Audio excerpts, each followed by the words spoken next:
Hey everyone, my name is Rooster and welcome back to Mechabellum. In today's video, I've got quite the special comp for you guys as I'm bringing back Worm Wasp. And not only that, but I'm picking Elite Spec. This is a game against bman, one of 201's strongest and one of the players with the most games played in total, perhaps the number one in total games played. So worthy opponent, it was a part of the Mag 1 League that is currently going on, the open season, and I was playing in Group B. So, yeah, let's get straight to it. Opponent here will opt to go for the cost control specialist, which should be an okay matchup for me here. I have a really nice starting matchup with spiders into sledgehammers and crawlers, which is generally going to be winning. And in these type of scenarios, I've honestly quite liked just buying another tarantula. Because, well, tarantulas are probably like the best unit into this entire board right now. Like, it's just good into both of these units, so I don't mind buying another one at level 2. And the nice thing, and I guess kind of a soft buff to Elite, is that tarantulas have been nerfed. So they now require 1350 experience to level up, but that's not a problem if you're Elite since you buy them at level 2 anyway. So getting those early onto the board often is a very, very nice thing, and it will give you lots of tempo. What you'll see me do here is position quite aggressively, leave some space between the fangs and the tarantula so that I can potentially put a giant there. And then we're going to push asymmetrically because, of course, this is quite a snowbally unit, and I want to try and, well, make use of my early game pressure to kind of get levels on these units and hopefully be able to get a win in that fashion. Now, I should have maybe thought about the potential for the Phoenixes to come out because my opponent does go for a little bit of a cheese here, opting to pick up 2 Phoenix, and all things considered, it wouldn't even have been that bad for me to pick up 2 Marksmen, since 2 blue Marksmen also would one-shot the sledgehammers on the enemy board, whilst being safe from this type of play. I still have some Fangs though, so maybe we can keep some of those alive. We'll have to see how that plays out. Either way, tarantulas are still going to be useful, and I'll just have to buy something else next turn to be able to deal with these Phoenixes guaranteed. And yeah, it does look like, sadly, all of our Fangs have gone down. The sledgehammers have done their job. And even though the tarantulas here are going to be quite strong, and they will be able to get rid of that enemy sledge pack, the Phoenixes won't be dealt with. And as you can see, they will be picking up enough experience to level up instantly, which could be a problem for the tarantulas down the line. Anyway, let's wait as these Phoenixes are trying to chase the tarantula. They will eventually get there and close out the round. And I take 200 damage. Round number 2, and we get a bunch of free units offered here. Now, I could take the Marksman. However, I wasn't too sure about this because I could buy level 2 Marksman anyway if I want to, and the unlock is free as well. So I wasn't too sure if that was going to be very useful, and I was a little bit concerned about the potential for Wasps to show up. And so I decided to pick up the Wasp because 1, it's not a free unlock, and 2, it was the scariest thing on the board, right? Wasps are pretty good into Phoenix because Phoenixes don't like shooting at them, and, well, they're, I guess, just fine in the mirror. So what I decided to go for here is try and start to play aggressive. I add a crawler here on the right side, some wasps behind, and then I try to aim that towards the right tower. And then on top of things, I add another Fang here all the way in the back line. Main reason for this was to try and defend the flank, which looks like will be quite a good move, as opponent tries to flank me with crawlers, and he too took the wasp, which, considering he went Phoenix round 1, is also sensible, because he would expect me to get something that deals with Phoenix, and if I take the Marksman, well, I'm going to run into the problem of the wasps. He decides to level the tower there. I did put a missile on the right side too, because sometimes people will try and do a similar play. This is quite a common thing. Crawler with a wasp behind, so this missile should allow me to kind of win that matchup. Even adds a missile on the right side too. That is very committal, right? Very scared of getting the tower from the looks of it. That will at least kill the crawlers, but the wasps should be able to get to that arc light that he put there. Nice thing about having the level 2 fangs is that they will deal with that level 2 with that level 1 crawler flank. Level 1s would not have been sufficient, but this is the benefit of being elite. The wasps on the left side though, doing a great job there for bman. Will be picking up a level, take out my big spider, and so far he's managed to neutralize my kind of opening strength pretty well by going air units. And I have to say, part of it is my fault, probably. I could have definitely bought a marksman on round 1. Maybe 1 marksman and 1 crawler, and none of this would have happened. But yeah, it does mean that he equalizes hit points already by round 3. And on this round, we get some really good items offered. Heavy armor and improved, but both of us decide to go for the improved. And we'll have to see how this shapes up. Opponent now already opting to buy some Mustangs from the looks of it, so he doesn't seem to want to get into a WASP fight, and I can understand that, right? WASP fighting someone with elite, especially when I am running the better techs, is not something I would advise. And instead he just tries to get the classic counter to WASP, which is going to be the Mustangs. And also Mustang is probably the best unit in the game to put an improved firepower control system on. I decide to add another WASP to the board, and I'll give the improved to that newly bought level 2 WASP. And then on top of things, I'll add a level 2 crawler here to defend the flank. And since I have the level advantage, that should be completely safe. And I also decide to buy a field recovery there on this turn. I don't think that I've sold anything just yet, but I'm probably just buying it preemptively, expecting to start selling out of my tarantulas. And already here, I was starting to think, okay, I want to play some more WASP. I put back the carry text that I used to run on it. There's a couple of different iterations you can go for, but this is just going to be full damage. And then usually I will pair it up with something like a Wraith to do the chaff clearing. And yeah, I mean, look at this. Level 2 WASP there, round 3, already levels again. So that's a level 3 WASP. On the right side, my WASPs seem to have one as well. I think the crawlers managed to get in. And so I immediately decide to tech. And the reason why I took the field recovery there is because this is a very committal comp. You need to sell basically everything that you have that's on the ground that you don't need. You can kind of keep your tanks if you want to, but the idea, especially against Mustang, is to utilize the Sandstorm on the Sandworm to reduce the range of all of the ground units caught inside. But that will also affect your units. So your chaff clear, your DPS, you don't want that to come from ground units. You want it to come from your air units. And that's why, generally speaking, you'll often see me like sell out of basically everything I have to get into the units that I want as fast as possible. It's also quite important to get techs and levels on your WASPs as soon as you can, mainly because, well, it's going to be expensive and you need to kind of stay ahead of the Mustangs, which can be a struggle, but you'll have the best chance possible by kind of utilizing your money in a clever way. Now, I sell out of the Tarantula there and add one on the flank, and this is just purely going to be a tempo play. I see that my opponent has the Mustangs kind of far up, and so this flank is going to be quite successful at kind of denying the Mustangs these WASPs, and it should allow me to get a debuff. Even though this Tarantula will die and the Mustangs will level because of it, it buys me some time. And this is the time that I need to get into things like the Sandworm, like the Wraith, which are going to be expensive because, well, Sandworm is a giant, but not just that, I'm also elite spec, so I'll have to buy all of these units at level 2, and that's going to be much, much more easy if I manage to make it to the mid game or even the start of the late game. Round number 5, we get 3 units offered, and I have to say these are not that fantastic. I guess Steel Ball there is probably fine, and that is what I'm going to pick up.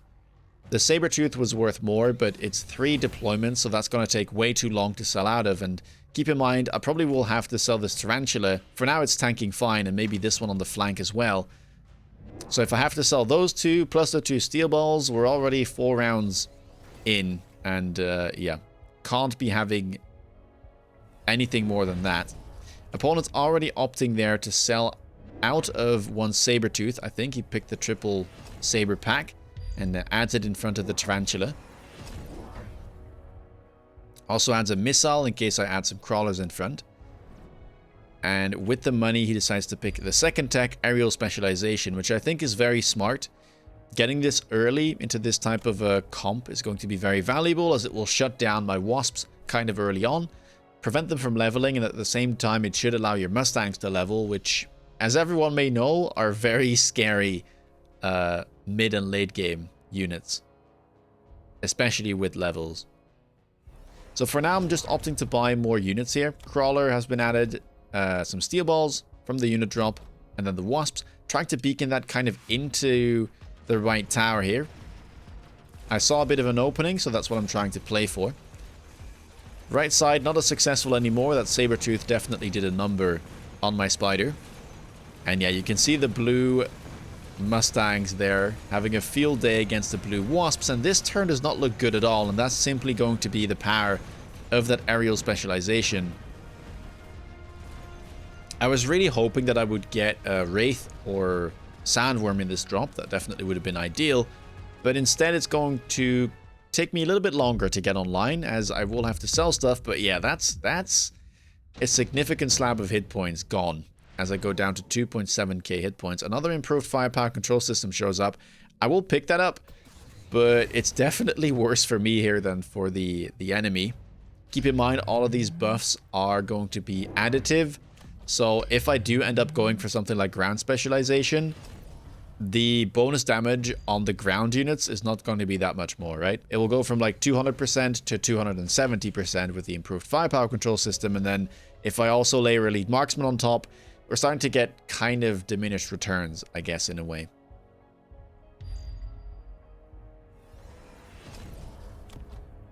And on round 6, however, I do have the money to sell out of the spider on the flank, as, well, the saber is kind of all the way out of position.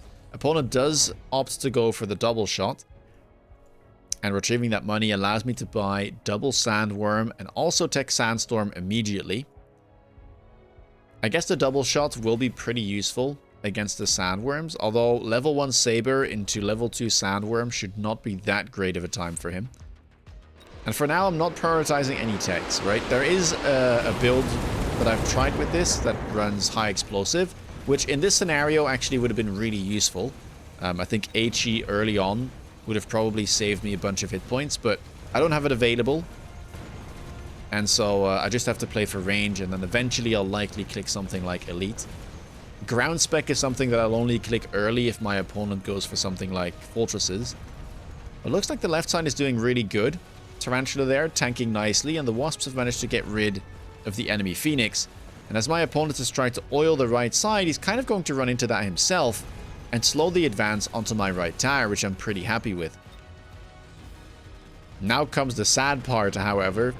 When you start winning one side with Worm Wasp, the one issue you'll have is that your Wasps will be somewhat in the open as your Worm is still traveling, and so often this is what will happen, where the Sandworm will live, but the Wasps will die. And it's almost a tie, but those pesky Mustangs managed to get the round anyway. One of them survives, and that's going to be all of it.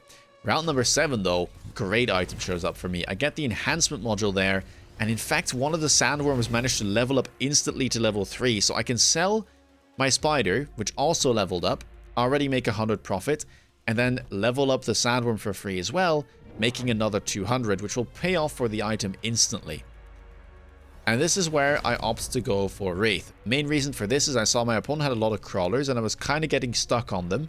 So I was hoping that the Wraith would be able to tank, well, any anti-air, but on top of that also be able to chaff clear some of these small units and allow my Wasp to hit the more important targets, like the Sabers and of course the Mustangs.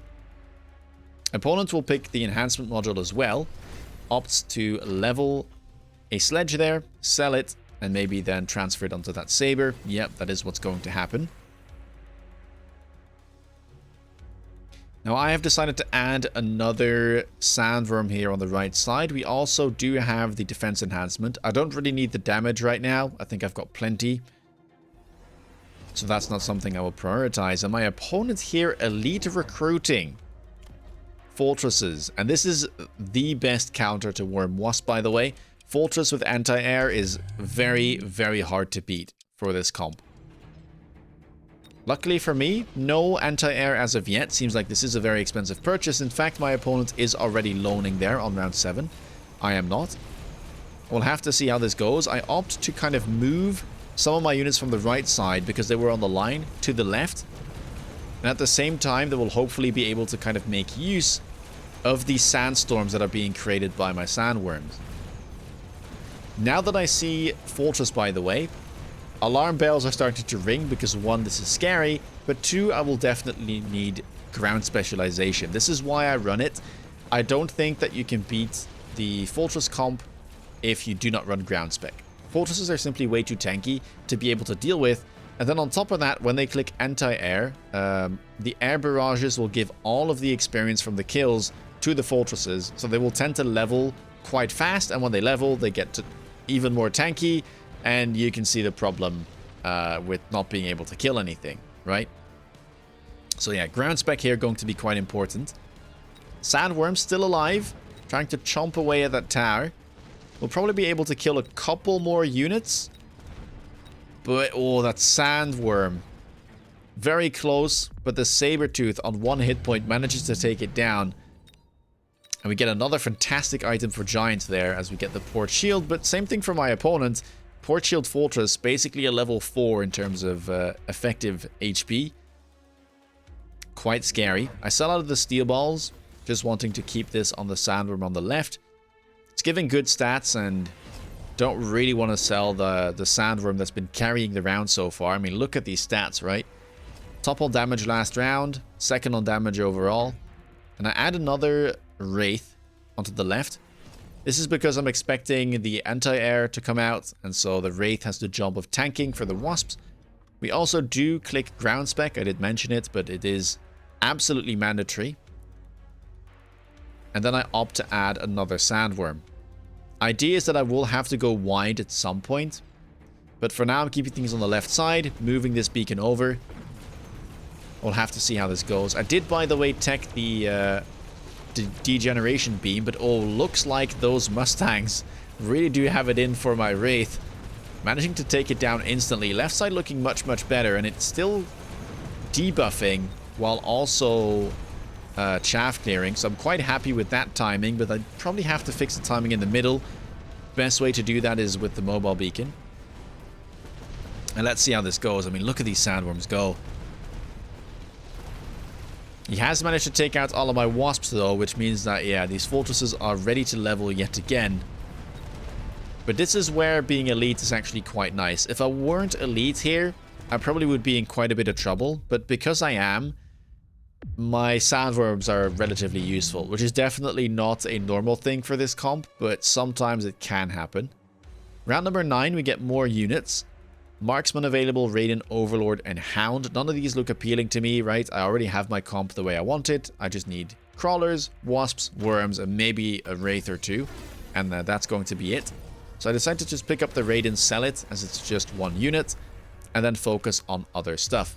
Going to click a second tech here on the Worms because I can see that they're doing really well. And it's going to be the armor enhancement just because, well, armor is a good passive tech against the Mustang, but also 50% additional hit points when I have these massive Sandworms, right? Level 4, level 3 is going to really add up. Opponents, by the way, did already click double shot. Now triple Texas Fortress with the additional range enhancement. I'm not sure this is that useful, but we'll have to see how that goes. I think maybe Barrier would be more useful or something else. He also does pick up the Overlords. I thought he would click Photon Emission because of the degen beam, but seems like he's not too concerned about that. I do add another Wraith to the right side to finally try and attack over here. Also another Sandworm has been added. We're loaning, we're clicking temp range. Of course, need to keep those Wasps out of harm's way as much as we can. And let's see how this goes. For now, the Wraiths seem to be in a good spot. You can see that the beacon did a nice job here on the right, as it's keeping the units safe for the most part. Overlord, though, has found its mark, as it will be unaffected by the Sandstorm. And now you can just see these Sandstorms are starting to annoy the opponent quite a bit. Sandworms trying to get through. These fortresses are very tanky, and the Overlords are trying their best. It looks like the anti-air will get rid of almost all of my Wasps, which means that getting rid of these Overlords is not going to be that easy, and even looks like we won't be able to pull it off. Got a couple Fangs left alive though, and look at them go. Wow, managing to get rid of one Overlord. That'll at least save me 400 hit points, so I'm quite happy with that. And at 1500 hit points, it actually looks like I wouldn't have been able to take much more. 2 fortresses alive, an Overlord as well. That's going to be a significant amount of damage. And that'll send me down to, yeah, 414. I could have survived one more Overlord, but getting awfully close. Another portable shield shows up. There was also the extended range. Maybe the advanced targeting there would have been better, but I have to say most of my big wasps already have items. So it makes more sense to just give that item to another sandworm. And that is what we're going to do. Now, opponent here decides to buy more Wraith, which I found rather interesting. Goes for degen beam himself. I don't think this is a correct play. I think he probably should have just like sold out of his stuff and bought more fortresses. He does level all of them though, so they're all level 3 now. Also, the Mustangs are starting to get at scarily high levels, level 5 there. I decided to add more wasps onto the field, buying them in at level 3. And then we'll just have to see how this plays out. I do utilize that beacon again. It is quite important for me to keep these Wraith alive, at least for as long as possible. Also, with this type of a strat, keep in mind that it's quite important to keep your sandworms 3 squares from the line. And the reason for that is that even though sandworms are melee range, they actually have 40 meters of range. So if you want them to instantly bury so that they can then resurface and activate the first sandstorm, they have to be at least 50 squares from, well, the enemy line, which means 3 squares from your line. Also, look at these wasps go, by the way. Just adding a couple more of them has added that additional damage to the board, and it looks like that is enough to take down most of these fortresses.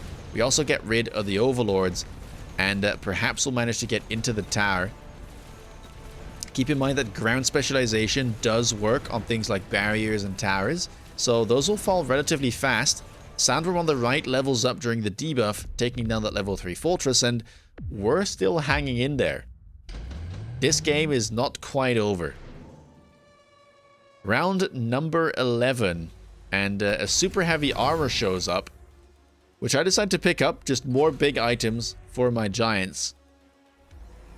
But I do miss that there is a mobilized battleship available. Now, my opponent, of course, doesn't know this, but will he be risking taking that spell? Perhaps even trying to aim it for my towers, because I do think that there is an opening there, and he does pick it up. So, more overlords being purchased. He basically gets a 5th overlord there for quite cheap, and he decides to double tech his overlords. Now, this is a very weird play to me. I think the best thing you can do here is just buy more fortresses, honestly. Like, fortress is great against sandworm overall. Admittedly, my worms are quite high level, but so are his fortresses. But just the additional Forte A is going to help you so much against these wasp. And the additional ground targets are just, yeah, going to be really hard to deal with. Much better than something like the overlords, which could get countered eventually by, say, aerial specialization. Now here alone, I get temp range. I also get elite spec, because, or elite marksman, sorry, since my wasps are quite high level. And lucky for me, my opponent doesn't put the overlord in the back line. Will that be enough for us to take this round? The Wraith are going down quite fast. The worms are still alive, and as they resurface, they trigger new sandstorms, which are really annoying. Those Mustangs, you can see the damage there. It's decently high, but it's nothing compared to my wasp.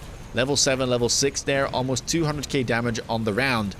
And we take down most of the remaining overlords. We're now attacking the right tower. Wasps are coming over, and how many worms are there underground? It's kind of hard to see. 4 of them, 2.2k hit points. And actually, that will do it, minus 77. Alright, there is one thing that I want to show, because bman, of course, could have done something different. You could have taken the mobilized battleship, and instead of using it defensively, you could have used it offensively. And I have tried this out multiple times. It doesn't actually work if you do not pick up the text that he did. So let's grab those, grab temp range, and then just kind of make the same play that he did, which was to grab, I think, 2 more overlords. Add those onto the field, and then we can probably just sell one of these units, maybe this one.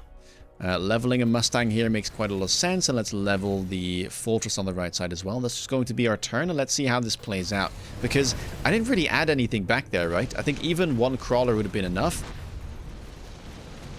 But instead, yeah, look at that. The range there means that those wasps can't quite turn around in time, and I will actually get debuffed. And that is not good at all. I now have an overlord in the back starting to shoot at these wasps. Somehow some of my wasps decide to protect my right tower and start attacking the overlord in the back, but it's been doing so much. And yeah, it just won't go down. Now we'll kill the fangs. I think a second debuff is incoming. Keep in mind, my army is holding on quite well, I do have to say. Those worms are definitely causing some trouble. But the overlord is now coming into play, and yeah, all of my wasps will go down, and that is quite a big round with minus 2.8k. So there was definitely a way to win this. Of course, then again, I could, well, play the same thing from my end if I did respect the spell and just put like 1 wasp back here, or even like 1 crawler, I think would have been enough.